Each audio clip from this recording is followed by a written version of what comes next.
Hi friends, welcome back to my channel. I will be showing you how to make chilled apple salad. Take a mixing bowl, add curd, roasted cumin powder, black salt, chaat masala, red chili powder, chopped mint leaves. Add honey and mix well together. Add the cubed apple. Give it a good mix. Add pomegranates. Mix well.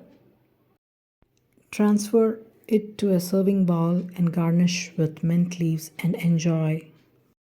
If you like my videos, please do like, share and subscribe to my channel. Thanks for watching.